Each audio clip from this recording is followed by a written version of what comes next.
everybody! Welcome back for the last two chapters of Junie B, First Grader at Last.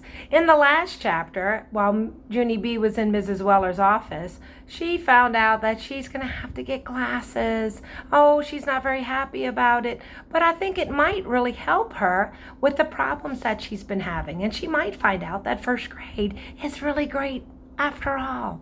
So we're going to move on to see what happens when she gets her glasses, and does she change her mind about first grade. Chapter 7 is called Good Guessing. Let's read the end of the story and find out what happens to Junie B. Jones. The nurse called Mother at her work. She tattled-taled about the glasses. Then Mother tattled-taled to Daddy. And those two just would not let the matter drop. They talked about glasses all during dinner that entire night. I couldn't even digest my food that good because they kept talking about those dumb, stupid glasses. Sooner or later, almost everyone ends up wearing glasses, Junie B, said Daddy. Really, they do. I put my chin on my hand, very glum. Really, they don't, I grumped.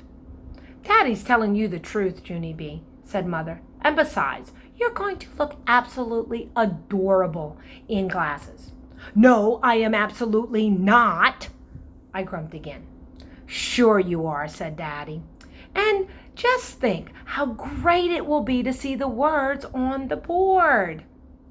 I covered my ears. Not great, not great, not great, I said. Mother took my hands away. Listen to me, honey, please, she said. Glasses are like magic windows for the eyes. When you put them on, poof, the whole world becomes crystal clear. I did a huffy breath. Poof yourself, I grumped. After that, Mother picked me up, and she carried me to my room. Guess that was one too many grumps. The next morning, Daddy took me to the eye doctor. The eye doctor did lots more eye tests with me. They were sort of fun, only I didn't tell Daddy. Also, the doctor put drops in my eyes. Drops make your eyeballs get biggish and darkish. Eyeballs look very attractive that way. After the eye doctor, I went home till my drops wore off. Then Daddy drove me to school. And guess what? All of the children stared at me when I came in the room. 'Cause I was a late kid, that's why. I walked to my desk kind of shy. Herb's face smiled when he saw me. Junie B. Jones, where were you? He said. I saved your seat on the bus, but you never came. We were afraid you might have been sick, said Jose. Yeah, said Lenny. You're not sick, are you? I certainly hope she's not sick, said May. You shouldn't come to school sick, Junie Jones, 'cause coming to school sick is how germs get started. I sucked in my cheeks at that girl. I'm not sick, May. I'm just late, and that's all. May made a grouchy face. Well, being late isn't good either, she said. Being late gives you a black mark on your permanent record. I covered up my ears at a blah, blah, blah, blah, May, I said. Herb and Lenny and Jose laughed out loud. Those guys are starting to enjoy me, I think. Pretty soon I took out my workbook and I tried to do my math. Only too bad for me, 'cause I kept on worrying about my new glasses. What if I look dumb and silly in those things? I thought. What if someone laughs their head off? What if I look like a goony bird and no one wants to be my friend? The worrying would not get out of my head. Maybe I needed to talk to someone about this, possibly. Finally, I reached out and I tapped on Herb. Psst! Herbert, I whispered real soft. I have something I need to tell you. Only I am really afraid to say it. 'Cause what if you laugh at me? Only you probably won't, but I still don't think I should take the chance. And so please do not ask me more about this. And I mean it. After that, I waited and waited. But Herb did not ask me. I tapped on him again. Okay, fine. I'll give you a hint, I said. But first, you're going to have to turn around and sneak a peek at me. Herbert turned around and sneaked a peek. I made round circles with my fingers, and I held them in front of my eyes. Okay, what am I doing here, Herb? I whispered again. Huh? What does this look like to you? I'm making round circles in front of my eyes, see? What do you think they are? May leaned over to my desk. Shh, she said. Stop bothering Herb, Junie Jones. If you don't shush right now, I'm going to tell the teacher. Suddenly, I jumped right up from my chair. 'Cause I had it with that girl, that's why. No, you shush, you shushy head May, I said. I am not even bothering Herbert. I am giving him a hint about my new glasses, and that is none of your beeswax, madame. May's face looked shocked at me. Her mouth came all the way open. You're getting glasses? She said real loud. You're getting glasses? Said Herb.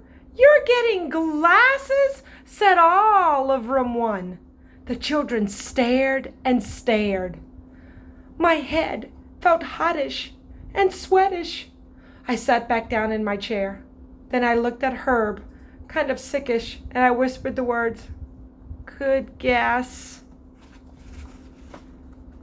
I think the cat's out the bag. Chapter 8, Show and Telling. She's writing in her journal. It's on a Friday. Dear first grade journal, today I brought my new glasses to school. They are hiding in my sweater pocket. 'Cause I don't want to put them on, that's why. My stomach is in a knot ball. Also, there's tension in my head. We are having show and tell soon. I wish this day was over. From Junie B, first grader. Mr. Scary clapped his hands. Okay, boys and girls, please put your journals away now. I'll give you one more time later if you need to. But right now, we have to get started with show and tell. Who would like to go first this morning? May sprang out of her chair. I would, she called out. Then she grabbed the brown envelope out of her backpack, and she ran to the front of the room. It's my report card from kindergarten, everyone, she said, real thrilled. I brought my report card to share with you. May waved it all around in the air. Look, can everyone see it? I got all E pluses. E is for excellent. See, there's an E plus next to every single subject. She held the report card in front of her. Okay, now I will read you each subject one by one, she said. After that, she took a deep breath and she started to read. Number 1, I followed directions. Number 2, I used my time wisely. Number 3, I observed school rules. Number 4, I cleaned up my work area. Number 5, Mr. Scary stood up. Thank you, May, he said. That is very interesting, but I'm afraid that we're going to have to move along now. And May raised her voice. Number 5, I was courteous and respectful. Number 6, I used materials wisely. Number 7, Just then, Mr. Scary took May's arm, and he led her back to her seat. Lenny raised his hand to go next. He passed around his new styling gel. Plus also he let us touch his hair. After that, Sheldon showed us how long he could stand on one foot. And Jose sang a song about frogs. And Shirley showed us her turkey sandwich. She showed us the bread and the mayonnaise and the tomato. Finally, Mr. Scary stood up again. All right, Shirley. Excellent sandwich, he said. But I really think it should go back in its bag now. Shirley sat down. Mr. Scary looked around the room. Okay, who wants to go next? He said. My stomach flipped and flopped, 'cause a nervous idea popped into my head. That's why. I looked down at my glasses in my sweater pocket. Then I swallowed very hard. And I quick raised my hand in the air. Me, I blurted out. I do. Mr. Scary smiled. Great, Junie B. He said, did you bring something to share? I quick pulled out my hand again.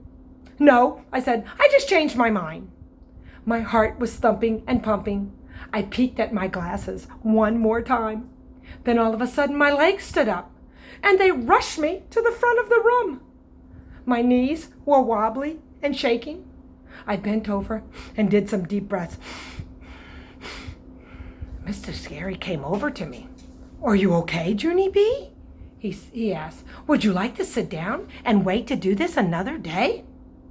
No, I said. I want to get this over. Then, as fast as anything, I reached into my pocket and pulled out my new glasses. May started to laugh. It was loudish and meanish. Look, it's her glasses, she yelled. She brought her glasses for show and tell, and they're purple. Tears came into my eyes. I quick covered my face with my hands. I wanted to sit down real bad, but my legs would not even move. I stood there very frozen. And then, all of a sudden, I heard a noise. It was the sound of running feet, I think. My new friend Herb was hurrying to the front of the room. And guess what? He took the glasses right out of my hand and he put them on his own face. Cool, he said.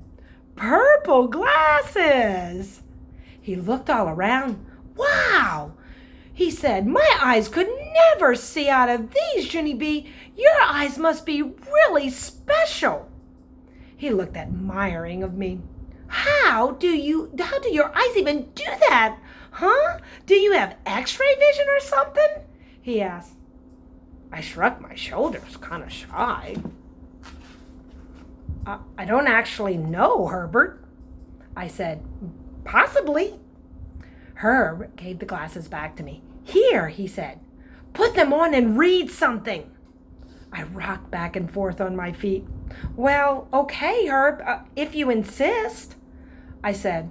After that, I put on my glasses and I walked all the way to the back of the room. I read the announcement off the board. Friday, September 23rd, I read. Today, get ready for show and tell. I smiled real proud.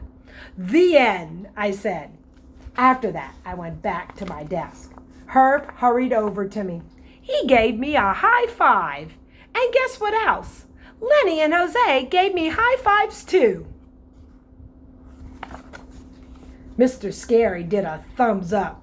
Excellent glasses, Junie B, he said. Si, said Jose.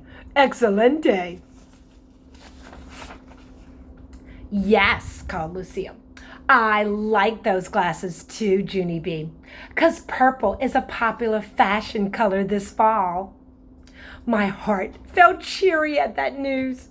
I looked at May very smudgy. Well, yay for purple, I said. After show and tell was over, Mr. Scary gave us more time for our journals. I picked up my pencil real happy, and I added 2 more lines. P.S. Hey, what do you know? I think I might like first grade. I looked around the room and grinned. Everything was crystal clear. Oh, I'm so excited that Junie B finally loves first grade. It is a great grade. We all know that. Well, I hope you enjoy listening to Junie B First Grader at Last. There's more Junie B to come, so make sure to tune in for the next story next time. Until next time, I'll see you later. Bye.